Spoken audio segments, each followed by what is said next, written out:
atas limpahan rahmat dan karunia-Nya pada pagi hari ini kita dapat berkumpul melalui Zoom meeting ini untuk mendengarkan arahan dari Bapak Direktur Jenderal PAUD, Dikdas dan Dikmen, serta pembukaan secara simbolik oleh beliau.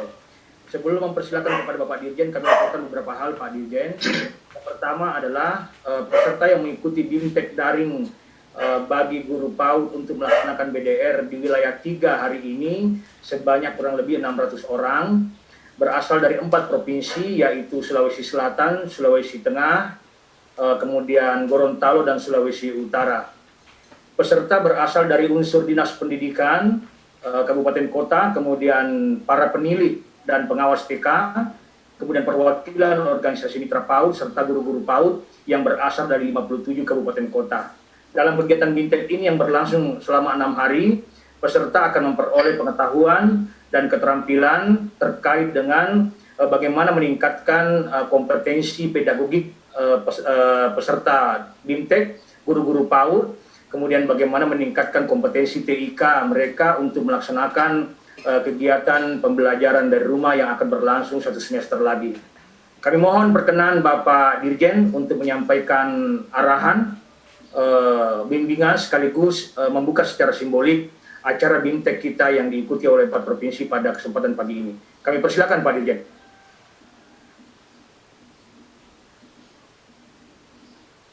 Kami persilakan Pak Dirjen.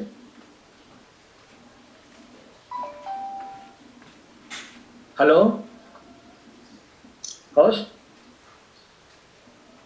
Baik, terima kasih Pak Hasdi, Direktur PAUD Kemdikbud, Ibu dan Bapak sekalian, para peserta BIMTEK, baik dari unsur Dinas Pendidikan, Kabupaten Kota, para penilai dan pengawas, dari unsur mitra, serta para guru dan pendidik PAUD seluruh Sulawesi yang saat ini mengikuti BIMTEK. Assalamualaikum warahmatullahi wabarakatuh. Waalaikumsalam warahmatullahi wabarakatuh. Selamat pagi, salam sejahtera untuk kita semuanya. Alhamdulillah, Ibu dan Bapak sekalian, Direktorat PAUD Kemdikbud beserta Balai PAUD Dikmas serta seluruh Dinas Pendidikan yang secara bertahap melakukan bimbingan teknis dalam rangka menyiapkan pembelajaran pada semester yang akan datang. Oleh karena itu, Ibu Bapak sekalian, pada kesempatan ini izinkan saya menyampaikan beberapa hal terkait pembelajaran pada masa pandemi yang kita alami sekarang ini. Pertama, Ibu dan Bapak sekalian, tolong sekali lagi ini yang selalu saya ingatkan pertama, pandemi COVID itu belum berakhir. Jadi pandemi itu sekarang masih terus menanjak, jumlahnya semakin banyak, dan di seluruh dunia ini jumlahnya sudah 10 jutaan lebih. Di Indonesia semakin hari semakin banyak, kasus baru semakin bertambah. Oleh karena itu, Ibu sekalian, jangan tergiur dengan istilah pelonggaran. Jadi pelonggaran pembatasan sosial itu bukan untuk dunia pendidikan, itu hanya untuk dunia ekonomi, bisnis, dan industri. Jadi selama 3 bulan kita bekerja dari rumah, maka persoalan yang dihadapi masyarakat, terutama kelas menengah ke bawah, itu adalah persoalan ekonomi. Itulah kenapa pemerintah memutuskan ada pelonggaran, agar masyarakat yang selama ini kesulitan secara ekonomi sudah mulai berusaha lagi di luar, sudah mulai bekerja lagi, tetapi itu dengan protokol kesehatan yang sangat ketat. Jadi oleh karena itu, Ibu sekalian, tolong untuk dunia pendidikan belum waktunya. Jadi belum waktunya untuk dilonggarkan selonggar dunia bisnis dan usaha.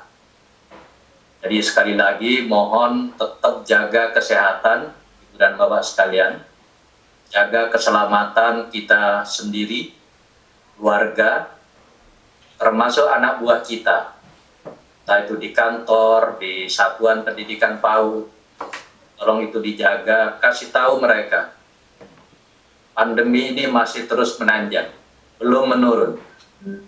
Jadi tolong sampaikan kepada semuanya, kita harus berhati-hati, karena pandemi ini sekarang banyak dibawa orang yang tanpa gejala. Jadi terasa sehat, tapi sebenarnya dia itu positif pandemi.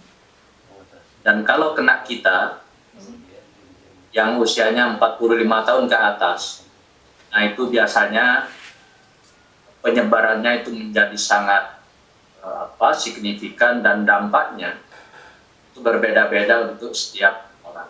Oleh karena itu sekali lagi Bapak sekalian, jaga kesehatan. Kalaupun harus keluar, harus pakai masker dimanapun juga. Selalu menghindari kerumunan, jaga jarak, dan tidak usah terlalu berlama-lama di tempat yang banyak orang. Jadi tolong sekali lagi ini diperhatikan Ibu dan Bapak sekalian. Tolong sampaikan kepada teman-teman semuanya di lapangan, di dunia pendidikan kita, jangan sekali-kali keluar tanpa tujuan yang jelas. Pandemi belum berakhir. Pandemi masih terus menanjak setiap saat. Indonesia sekarang sudah 50.000. Mungkin dalam beberapa hari atau minggu ke depan, mungkin nanti posisinya sudah melejit lagi. Oleh karena itu, sekali lagi jaga diri kita masing-masing, jaga keselamatan kita, jaga kesehatan. Itu yang pertama. Yang kedua, Ibu dan Bapak sekalian, satuan pendidikan yang paling terdampak dengan pandemi ini, itu adalah satuan pendidikan yang paling awal, jadi PAUD, SD, itu yang paling terdampak. Kenapa Ibu dan Bapak sekalian? Karena walaupun kita itu bisa melaksanakan pembelajaran daring, punya semuanya akses internet oke dan semuanya, gawai ada, itu tidak serta-merta anak-anak kita itu bisa langsung belajar tanpa bantu oleh orang tua. Dan PAUD ini nanti zona hijau itu adalah dibuka yang paling akhir. Jadi kalau Ibu dan Bapak sekalian berada di zona hijau, di daerahnya sudah dinyatakan tidak ada pandemi, dan bulan Juli pandemi yang dibuka pertama itu baru bulan September, dan baru terakhir kalau zona baru PAUD nanti. Oleh karena itu sekalian, kalau kita tidak melakukan persiapan pada masa PBB, pasti akan banyak orang akan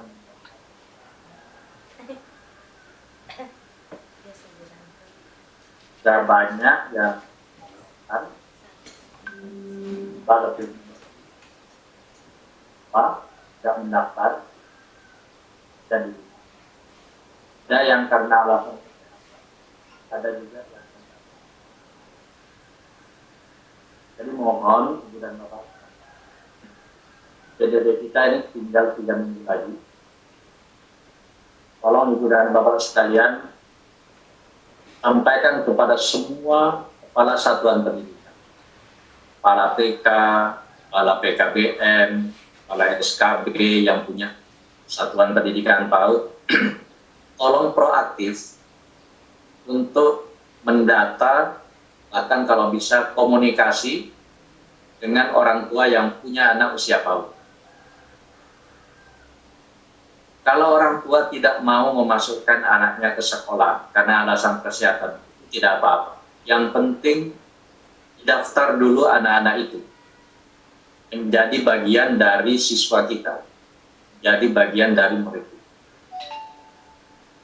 Tetapi kalau mereka misalnya juga tidak mau mendaftar, hanya istilahnya karena kesulitan finansial, tidak bisa bayar dan seterusnya, tidak apa-apa, itu didaftar. Walaupun mereka itu tidak mau bayar. Itu harus kita lakukan saat sekarang. Yang penting anak-anak kita ini tetap masuk menjadi bagian dari lembaga PAUD kita. Dan nanti pada saatnya, kalau misalnya bulan November dibuka, itu anak-anak itu sudah aman menjadi bagian dari satuan pendidikan. Jangan menunggu nanti sampai semuanya aman dan seterusnya. Karena pandemi COVID ini tidak akan singkat. Bisa jadi bukan bulan Desember nanti terakhir. Bisa jadi nanti mungkin melompat lagi ke tahun depan. Jadi tolong Ibu dan Bapak sekalian, kita harus antisipasi apa yang bisa kita lakukan selama masa pandemi. Jadi tolong PWDB Ibu sekalian, jangan menunggu, sekali lagi, tolong proaktif. Data anak-anak, data orang tua yang punya anak kecil, bisa menghubungi Capil ya. Nah, anak-anak sekitar 5 tahun. Nah, yang selalu kami sampaikan, dan ini terkait dengan BIMTEK ini. Bagaimana kita menyiapkan pembelajaran pada masa pandemi. Tolong Ibu dan Bapak sekalian, sampaikan pada semua kepala satuan PAUD, entah itu TK, bimbing oleh orang tuanya, semasa masa pandemi. Jadi belajar dari rumah itu memang untuk anak TK, itu memang wajib ada pendamping. Wajib ada pendamping. Nah, manakala tidak ada pendamping, ini persoalan tersendiri nanti. Ini misalnya orang tuanya sudah mulai bekerja, dan seterusnya. Nah, kalau orang tuanya sudah mulai bekerja, maka pendampingannya itu dilakukan sore atau malam hari. Jadi mau tidak mau harus dilakukan. Yang penting materinya itu disiapkan. Yang kedua yang harus disiapkan adalah gurunya, pendidiknya. Bagaimana mengelola pembelajaran jarak jauh di rumah anak-anak. Nah, barangkali nanti ada program-program yang sudah disiapkan oleh guru-guru kita, oleh satuan pendidikan kita, ini bisa dibagikan. Jadi siapkan semuanya. Yang pertama, tadi saya sampaikan rencana pembelajaran, kemudian bahan-bahan dan materinya seperti apa, kemudian gurunya akan melakukan apa. Nah, dalam rangka pembelajaran ini, Bapak sekalian, coba identifikasi lembaga PAUD kita yang sudah punya rencana yang baik. Jadi punya rencana yang baik itu jadwalnya sudah ada sampai akhir Desember nanti. Kemudian bahan-bahannya sudah lengkap, gurunya juga sudah jelas apa yang mau dilakukan. Coba itu identifikasi, apakah itu daring, apakah itu luring, atau campuran. Coba identifikasi itu. Nah, kalau ada satuan PAUD kita yang sudah punya, maka tolong itu dibagikan kepada satuan PAUD lainnya yang masih belum punya, yang belum siap. Itu jauh lebih cepat bagi satuan pendidikan PAUD lain itu untuk mengadaptasi bahan yang sudah ada, daripada menyusun dari nol. Dan kasih kesempatan satuan PAUD lainnya itu untuk memodifikasi sesuai dengan satuan pendidikan kita, sesuai dengan kondisi satuan PAUD kita. Jadi tolong ini program berbagi dari satu satuan PAUD yang sudah punya ke satuan PAUD lain yang belum punya. Termasuk juga bahan pembelajaran. Jadi kalau misalnya guru ini punya program bahan pembelajaran, ada video pembelajaran yang menarik, kemudian ada animasi yang menarik, tolong itu disebar, dibagikan. Jangan hanya dipakai oleh satuan PAUD sendiri, jangan hanya dipakai oleh guru sendiri, tapi bagikan. Praktek-praktek baik itu baik.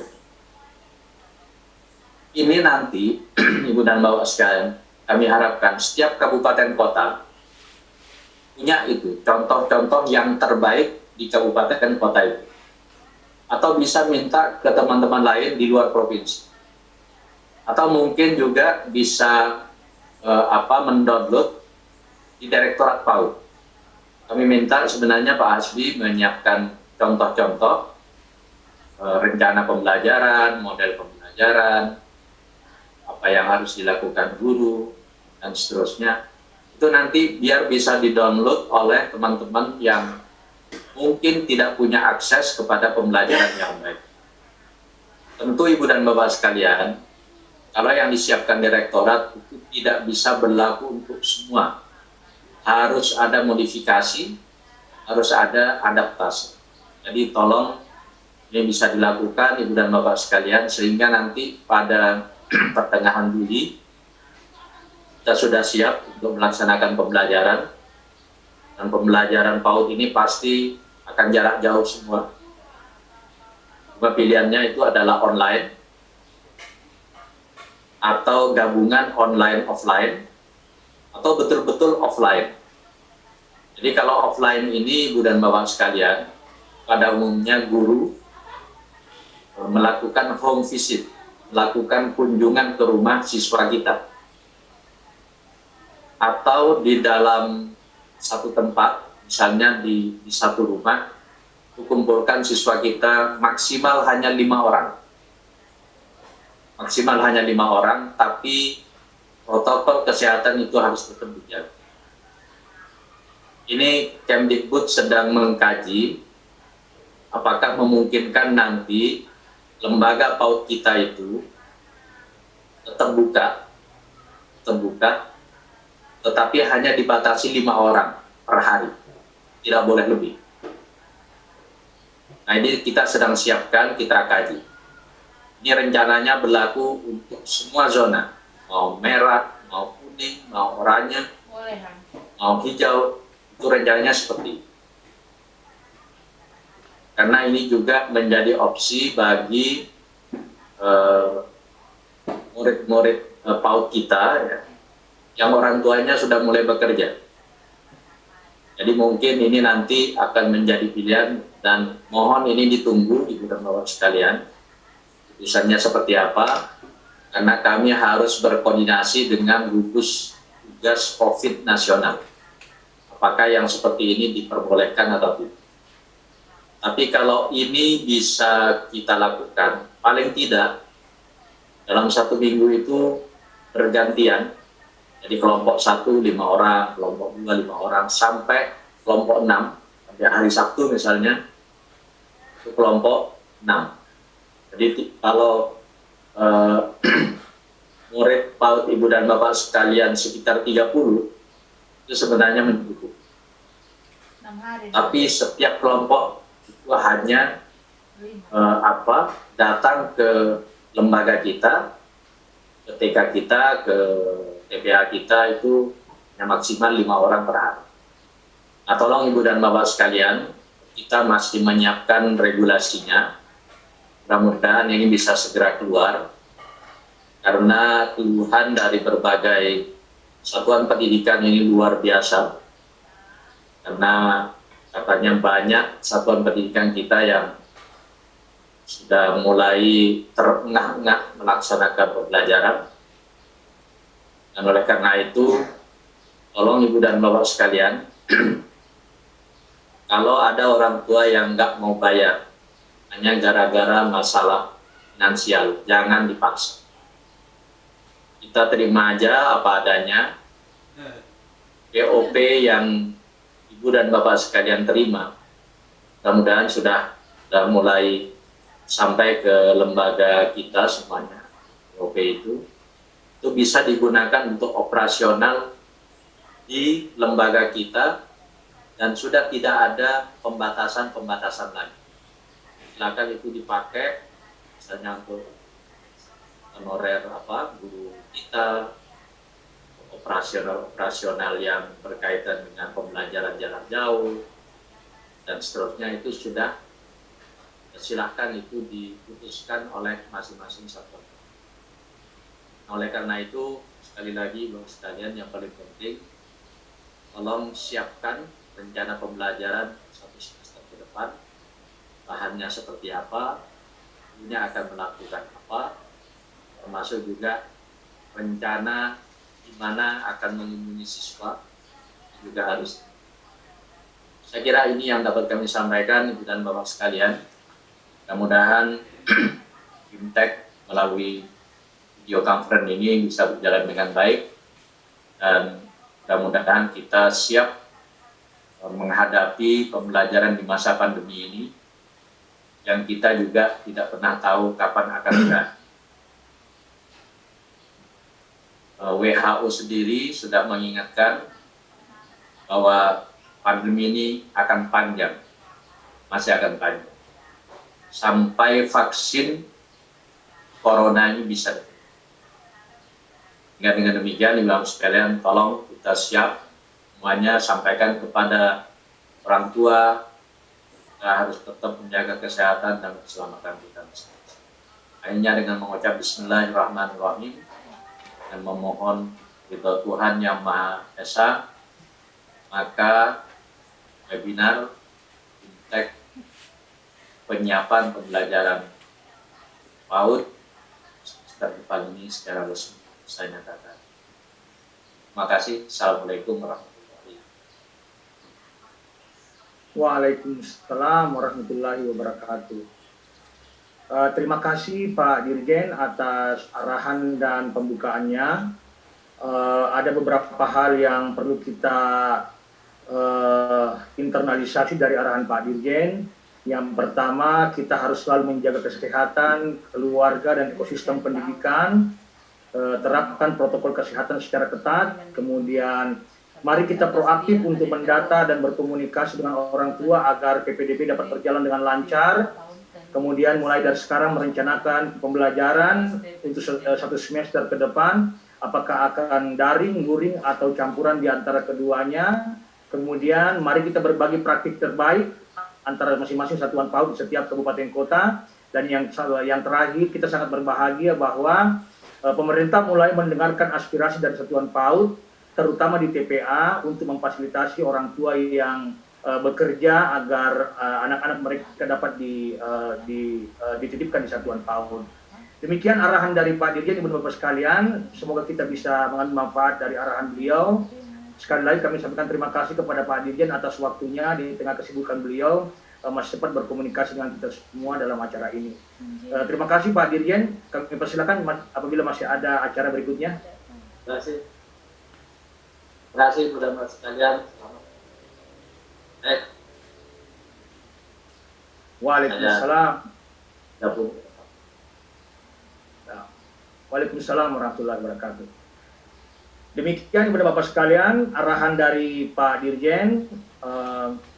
Ada 5 intinya. Yang pertama, bahwa pelonggaran untuk masyarakat ini bukanlah untuk dunia pendidikan, tetapi hanya untuk dunia ekonomi, karena memang ongkos ekonominya sudah sangat berat dan sulit ditanggung oleh pemerintah dan masyarakat. Adanya degradasi atau penurunan peserta didik yang tercatat dalam Dapodik, yang nantinya pada gilirannya akan mereduksi kuota BOP yang diterima oleh masing-masing satuan pendidikan. Nah, yang ketiga, Pak Dirjen mendorong agar kita, terutama kepala satuan, segera merencanakan pembelajaran untuk satu semester ke depan. Identifikasi kemampuan potensi yang dimiliki oleh satuan pendidikan, baik terkait fasilitas TIK, kemudian guru-gurunya, dan bagaimana berkomunikasi dengan orang tua, sehingga bisa menetapkan metode pembelajaran daring, luring, ataupun campuran di antara keduanya. Nah, yang keempat, tolong kita berbagi praktik terbaik, ya. Satuan PAUD yang sudah punya rencana pembelajaran yang baik, tolong difasilitasi, terutama di UPT dan di kabupaten kota, tolong proaktif untuk memfasilitasi berbagi praktik terbaik, rencana pembelajaran, agar satuan PAUD tidak mulai dari nol, dan juga terkait dengan bahan-bahan belajar yang sudah ada, yang sudah bisa digunakan. Nah, tolong difasilitasi agar ini bisa dibagikan melalui jaringan pengimbasan kita. Nah, yang terakhir, tadi sudah ada harapan, selama ini banyak keluhan bagaimana orang tua yang bekerja dua-duanya, bagaimana agar bisa menitipkan anaknya. Nah, ini ada harapan, insya Allah Pak Dirjen tengah memperjuangkan agar satuan PAUD bisa dibuka lebih awal. Nah, sehingga kita semua bisa kembali ke sekolah, walaupun dengan pembatasan-pembatasan yang sangat ketat. Nah, demikian kesimpulan dari saya dan Bapak sekalian. Saya serahkan kembali kepada Bu Lestari untuk menghandle kegiatan ini.